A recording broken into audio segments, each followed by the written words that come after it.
Hello viewers, friends, hello everyone. The keyboard in front of me right now is the yet-to-be-released Cyclone's i600, which is a particularly handsome cruiser. We also got this car first to give everyone a simple test drive, then to talk about its strengths and weaknesses. We'll start with the strengths before the weaknesses, with the weaknesses at the end. I hope you all watch to the finish.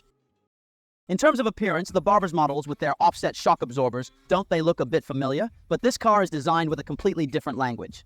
This car is more sci-fi with a greater sense of the future. The whole car in the details is full of futuristic elements, so I think this retro car isn't retro at all. Modern cars, in terms of painting and workmanship, actually exceeded my expectations for the Cyclone brand because the paintwork on this car is quite beautiful. The polished mirror finish is very nice, and the car comes with a dual-sided single-exit torpedo exhaust. This has healed many with OCD. The plastic and metal parts of this car are almost flawless, including the seams of the engine, which are very finely crafted. So in terms of car making, Cyclone has always been making big strides forward. Next, let's talk about this car's power platform. It's equipped with the ND560 engine platform used in our RX600. This engine, I believe, is the best in Zongshen's current system. Why? Because this car really has great power, fuel consumption is very controlled, output is linear, and vibration suppression is well done. Twin-cylinder water-cooled 80-door, maximum horsepower reaches 59.1. From the brand, we can see the ready-to-ride weight is 198 kilograms, which means the car has been lightened. Otherwise, with this design, it would be over 200 kilograms. Next, let's talk about the driving experience of this car.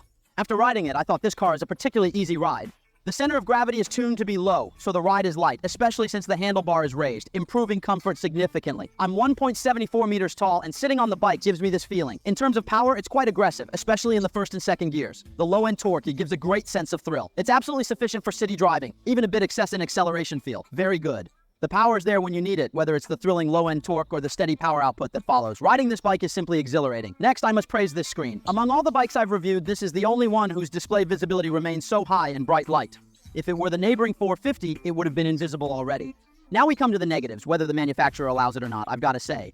First, although the power is very plentiful, I personally find the acceleration not particularly linear. There's a bit of a jerky feeling, which I hope can be tuned properly in the production version. The next thing I want to complain about is the transmission. Although the gear shifts are very clear, the physical effort required is just too much. It's as if you don't know when the gear suddenly engages, though it has engaged, but you feel like it hasn't in your heart. Do you understand what I'm saying?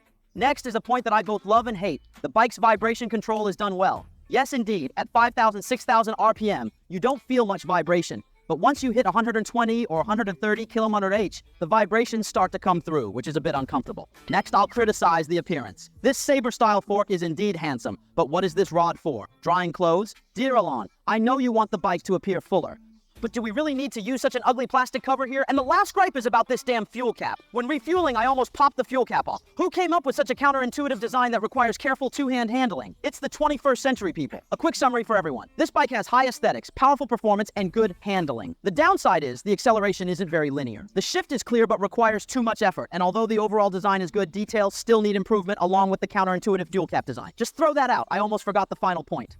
The bike seat might be a bit high for me. After riding a circle, my shoulders felt a bit sore. Okay, I can't say anymore or the engineering team will send me a legal notice. Last but not least, if this bike is priced at just over $20,000, that raises the question of how to deal with it. This bike is now available for blind booking. I hope rival companies can withstand this wave. Goodbye.